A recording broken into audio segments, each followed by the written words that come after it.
Family Credit Management is a non-profit credit counseling agency. We specialize in helping people take control of their debt. People call in every day. By the end of the call, they're feeling better. They know there's some hope out there.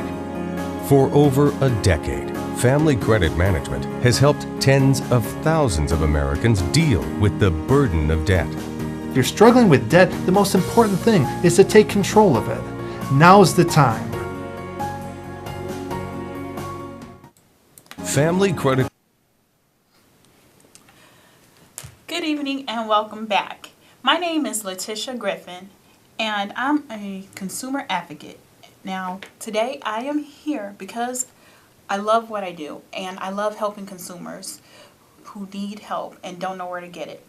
Now, as a consumer advocate, I work to try and help people just get control of their finances and look for steps to rebuilding, repairing, and really the goal is to build assets. So that's what we are focused on. Now today I am going to talk about just what you can do to overcome some credit challenges. Now over the next 30 minutes, just feel free to call in if you've got any questions related to rebuilding your credit, credit reports, credit repair, anything like that. So I'm here to answer all of your questions. Now, if you do not get a chance to call in, I do want you to contact a certified credit counselor at Family Credit Management, and you can do that at 800-994-3328. There are counselors that are ready right now to answer all of your questions if you don't feel comfortable on the air. So that is just a really good tool for you to even keep with you as you go throughout your week. Now, if you notice there, Family Credit has a wonderful option, which is an online chat with a certified counselor. And you can do that at Family Credit's website at www.familycredit.org. So I do want you to use that as often as you need to. If you got any other questions that you don't remember and we don't have time to address here, feel free to just reach out to a certified credit counselor and get the help that you need, because there is help out there. There are people out there. Family Credit wants to help you with your finances and get control. And we're here just so if you've got those questions, feel free to give us a call. Now, we just finished up Money Smart Week, so I do want to thank all of you that came out to support Money Smart Week and the efforts that were put forth for that. There were some great seminars and workshops that went on and some great things throughout the city to help people with their finances. So I do applaud you and thank you for coming out to support that. Remember to just keep on the lookout for next year, because Money Smart Week does happen every year. It is a week-long celebration dedicated towards financial literacy. So let's get into the meat of the subject. We're talking about overcoming credit challenges, and there's so many out there, but we're going to tackle a few. And if you've got some that you have questions on, feel free to call. Now, there's a lot of consumers that are struggling with trying to rebuild their credit. And the first thing that you want to do is you need to know what's on your credit report in order before you start anything. I know you may be getting letters, you may be getting threatening phone calls, but sometimes it may or may not pertain to you. And what I mean by that is you could just be the victim of a telemarketing scam or something like that. And we'll talk about recognizing those scams next week. So feel free to tune back in and we can touch on those too. Even if you've got some stories to share, you can do that next week as well. It looks like we've got our first caller before we get into this. Hi, welcome to the show. Hi, I have a question in regards to obtaining a mortgage. I'm just starting the process and wondering what I should be doing to improve my credit or review my credit. Okay. Well, when you're looking to get a mortgage, I do recommend that you look at your credit at probably about 6 to 8 months before you actually plan on jumping out there and looking for a house or things like that, because you need to know what's on your credit. That's the most important thing, that when you're buying a home, there are intricate pieces, but the credit is one of the biggest pieces that you need to look at. So you've got your credit and your income. Those are the two things you want to get together. Start off by looking at your credit report, and we were just talking about those credit challenges too. So when you're looking at your credit report, keep in mind it helps when you're looking to buy a home. Go to the credit bureaus and you want to get your credit report. Now, there's a lot of different ways. You see the advertisements for free credit report or get your free score, but you want to look for what's best for you. I always recommend annualcreditreport.com because right there you can get your free report once a year and you can space it out. And maybe because there are 3 bureaus, you can get one from TransUnion, one from Experian, one from Equifax. Now, if you're looking to buy a home, I do recommend that you pull all 3, only because when you buy a home, the lenders, when they pull your credit report, when the mortgage company pulls your credit report, they're looking at all 3 bureaus. So you want to make sure you know what's on each and every single one. That's why you want to give yourself some time, maybe starting 6 to 8 months in advance to look at those credit reports. Now, when you do that, now, if you have problems while you're pulling your report, let me just tell you, there are counselors at Family Credit that can pull your report and help you go over it, help you decipher it. So go ahead and give those counselors a call because they're on standby waiting for you to help you. Now, when you're looking for your credit report, you want to pull those bureaus, and I want you to start off by writing down what is there. Look at every bureau, and I want you to start off first writing down the accounts that you see listed. Then you want to pay attention to the credit limits and the balances. 2 different things when you're looking at that. Also look at your minimum payments, what you're paying on that each month. Didn't realize that that was important, but it is when you're looking at buying a home because you want to know how much you're putting out each month. And we'll continue with that in a moment. Looks like we've got another caller. Hi, caller. Welcome to the show. Hi. Hi. Did you have a question or a comment for us today? Yeah, I was calling because I've got quite a few high balance credit cards with high APRs, and I was looking to possibly consolidate those to a credit card that has a promo rate for a little while to where it's going to be a 0%. Is that a good idea? And if not, why not? Okay.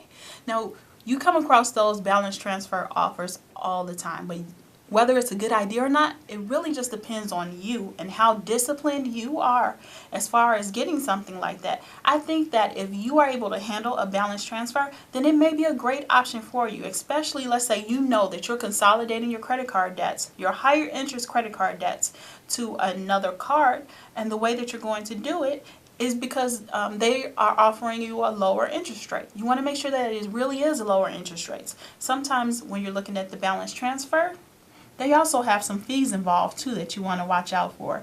There could be fees that you don't even know about, the balance transfer fees, other processing fees, so you want to make sure that it is really worth it. After you do that, once you transfer those other balances, make sure that the balances that you've transferred those cards from, make sure you don't use them. I don't want you to close them, but I just don't want you to use them, okay? That's important because you don't want to look too risky. You don't want to look like you're using up all of your credit, and you don't want your score to fall. Now, if you're balance transferring to a new card, keep in mind it may affect your score just a little bit because if it's a brand new card that's opening up, it hasn't reported to the credit bureaus yet. And once it actually does, that could drop your score a little bit too. So keep that in mind. That was a great question too, especially now that we're talking about overcoming your credit challenges. So what are some other credit challenges that people face? Well, you're looking at collection agencies. That's a huge one. We're going to touch on judgments a little bit. And also, one thing that I see a lot of people struggling with, and it's child support. Child support actually does so much damage to your credit report, and a lot of people don't know how to get out from under it. They don't know what to do, and so they give up. They don't even try. They don't look at their credit report, all because they know that the child support is reporting. Now, keep this in mind. If child support is reporting on your credit report, it's reporting because it's past due, not because you actually pay it. So what's being reported is the past due amount. Now, we didn't really touch on this today, but we've said it in the past. Collections, they stay on your credit report for up to 7 years, right? 7 years after an account goes bad, that collection is on your credit report. Now, when you pull your credit report, it gives you a date that that collection is scheduled to fall off. If child support is reporting on your credit report, it's reporting because it also is past due, which means it's a collections, which means that it does fall under that 7-year rule. That's important to know because if you've got that child support reporting there, it's not going to stay past those 7 years as long as you are diligent and you do what you're supposed to do. Meaning that if you still see that it's there, you need to first figure out who's reporting. It could be reported through the Department of Human Services, whoever's handling it, or the collection agency that is handling it. If it's the collection agency, you can go to them just like you do with a regular debt and dispute it. You can ask for them to update some information on there, and you need to pay attention to the date that they started reporting that past due on there. Now, once you start paying, and let's say you're making your payments on time, it shouldn't be reporting past due anymore. It may still be there as a record, but it should have improved because now it's not showing that your account is past due or the child support is in arrears. If you got problems with that, you can appeal that child support through the Department of Family Services, whoever your caseworker is or whoever is handling the account. You do need to go contact them, check out the appeal process, and get that taken care of because it does not have to stay on your report. It doesn't have to ruin your report forever. Now, if it goes so far as to have a judgment placed on your report, that's a different story. Now, when you think about judgments are anything that have gone through the court system. And with anything that's going through the court system, it'll stay on your report. Honestly, it stays there indefinitely until you pay it. Now, once you've paid it, then we go back to that whole 7-year rule again. But keep in mind, it's 7 years from the date that you made that payment. The day that you paid that balance off, then the account will stay on your credit report for an additional 7 years. But it's better than it staying there forever, right? Now, your balance is zero on that. Your balance is zero on whatever's being reported. And what happens? If you start getting enough positives there to counteract that, it'll be as if that didn't even matter. Who cares if it's on your report, if it's showing that it's not past due or that it's a zero balance? Because now you need to work at rebuilding things, revamping things so that you can have a better credit portfolio. So don't be discouraged when you see negatives on your report. I want you to really, really, really think about that. If you've got enough positives to counteract any negatives that are there, then your score is going to be strong. Those debts will still show there, but it'll be reflected as a zero balance, and that's the great part. So I don't want you to let collections or child support being in arrears or anything like that stop you from trying to improve things. What you do is you take a step, take a look at where you are, you think about where you want to be. Now, again, if you've got any problems pulling your credit report at all, I do want you to contact a counselor at 800-994-3328. You can speak with a certified counselor. They can pull your report for you, which is something great, especially if you don't want to go through that yourself, if you don't want to deal with actually looking at it, trying to see what's on it. They can put together an action plan for you, which will show you what you need to do to get things in order, and they can even help you with the repayment plan, because I know a lot of people don't like talking to their creditors. They don't know what to say. They are looking at the reports, and it's confusing. It really is. So this gives you someone that you can rely on to just go over things and help you improve things, because you want to improve your financial picture. You want to improve your profile and make things better for you. So that's a great step for you to take when you're thinking about your credit report. Now, why do you need positive credit? You need it to get a job. You need it to get a home, any types of credit cards, anything that you may want in life. Now it's reflecting by your credit. So you do want to keep your credit strong. I told you in the next few weeks or so, your credit profiles are expected to improve. And why is that? Because the bureaus are changing things around a little bit. And what I mean by that is those judgments that are showing that are damaging your credit report, that are ruining things for you, judgments that are showing up there, you can dispute those. And if they are being found that we can't find who it was, the credit bureaus can't find who the original creditor was, they can't verify that debt, they don't know if it was you or someone with a similar name, that is going to be removed from your credit bureau report. And that begins in June. So your score is going to look higher, especially if you've got some judgments that are plaguing you. So I do want you to pay attention to your report. So go ahead and pull your credit reports, keep an eye on it over the next few months, and see as things begin to improve and get better. Taking small steps today really does go a long ways in the next few months. And keep in mind, when we think about your credit report, I've said time and time again, your credit report stays with you forever. It follows you with everything that you do. Everything is on your credit report that is being reported to the bureaus. But your actual credit score only looks at the last 24 months worth of history. And so that's what I want you to think about. Think about those last 24 months. Have you done anything positive to make it better? Look, when you're looking at your report, you're reviewing all of those trades on there. Look at the recent activity too. See when was the last time the creditors actually reported some information on there. And you want to see if any of that is right. If it's not right, or if you can't remember what happened, you've got the right to dispute all of that and see if you can get that removed from your credit report. And you can do that on your own with a dispute.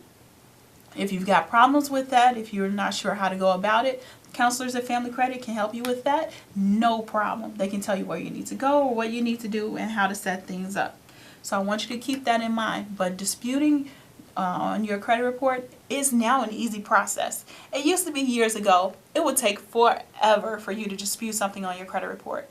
You would possibly just have something on your credit report and you would need to send in a letter to the credit bureaus. The credit bureaus would then contact the original creditors, and that could take forever. Sometimes you felt like you would never hear back from the bureaus. But now it's a great streamlined process, which if you dispute something on your credit report, you can do it online. You can do it by letter still. You still can do it through the letter, and you can call them and try and get more information about that as well. But the quickest way, the easiest way to do it is to go online and dispute it directly with the credit bureaus. If you go to each of the credit bureaus' websites, which they're TransUnion, Equifax, and Experian, and you go to their educational center, they will show you how to dispute an item on the report. Then they will give you a pre-filled form where you just fill in the rest of your information. You can select what account it is, what's going on with it, whether it's yours, but the balance is wrong. It's not yours. You've never seen it. It should have been removed a long time ago. Whatever is wrong with that account, you just click the pre-filled drop down and you submit it to the credit bureaus. Now, the credit bureaus will then have some time to get back to you, right? So instead of it taking forever, now it only takes about 2 weeks for you to hear from the credit bureau. And that's great. Of course, you get the email automatically, which will tell you that they've received your dispute. That way you know you did it. And then after that, within the next few weeks, you will get a response from the credit bureaus, which will detail what action they have taken. Now, they don't necessarily have 2 weeks to resolve it, but they have to tell you where your dispute stands within those 2 weeks. And they may require additional information or something like that, or they're still waiting on a response from your lender. But if they do not get a response, guess what? That item is removed from your credit report. That's the great thing, because it's a simple process. If it's not really yours, then it's removed. You don't have anything to worry about. And keep in mind that your score is going to improve once that item is removed. And guess what? Anytime an item is in dispute on your credit report, it's not factored into your score either. Because if something's in dispute, how can it be affecting your report? Think about it. So it's not even included in your credit score at that time. As soon as you submit that dispute, it's an easy process to get those items that are not correct off of your credit bureau report. Now, the last few minutes we've got, let's talk a little bit about some other steps you can take to overcome credit challenges.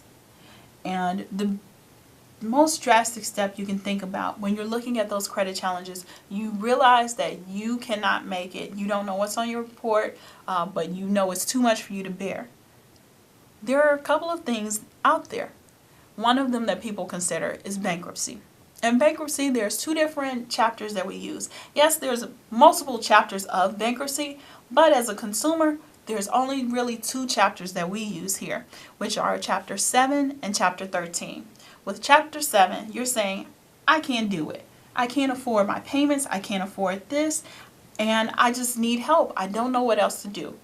And think about it. Bankruptcy is there for a reason. If you are having problems like that, then that may be something that you want to look into. It's just an option. But you want to think about who are you going to go through. Make sure that they're reputable.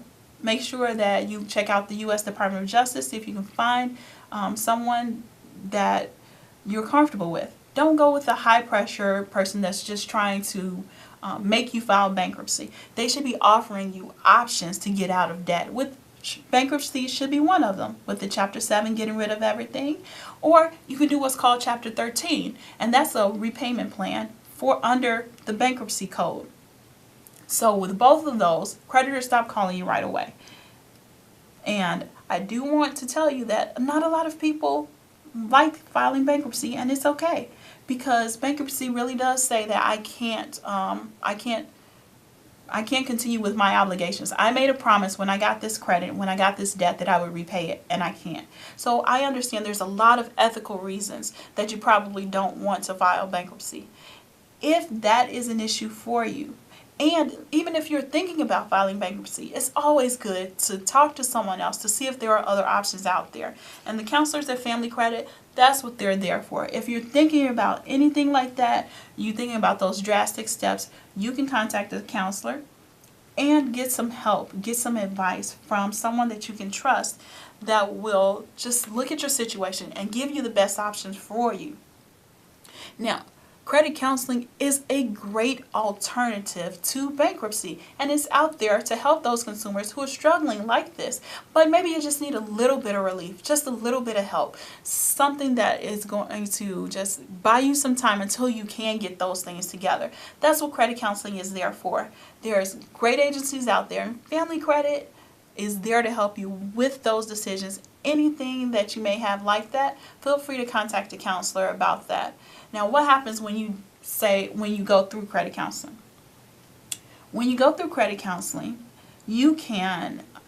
what you do is you give your bills to the agency and you say that I need for you to set things up with my creditors. I'm not dealing with them anymore. And the credit counseling agency agrees to make those payments each and every single month. After you send it to them, so you're playing your part in this too. You're sending the payments to them. They're sending it out to your creditors. The creditors will agree to reduce your payments, stop late and over limit fees, and do whatever they can to help you because you have reached out to an agency such as Family Credit and said that I need help. So they're great about doing that. And they set up the repayment plan. Now, those repayment plans, they typically run you maybe...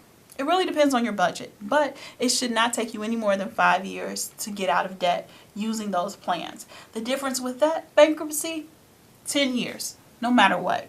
People say, well, sometimes bankruptcy should only stay on my report for 7. That's what they said. But think about it. If they're telling you that, remember there's 2 types of bankruptcies. Chapter 7 stays on for 10 years. And Chapter 13 stays on for 10 years, but it is 7. It's 3 years that you are in this repayment plan, right? And then you're staying on 7 years after that. So that's a total of 10. So really, it affects you 10 years. Credit counseling, great alternative. 5 years tops, you're out of debt. Nothing for you to worry about.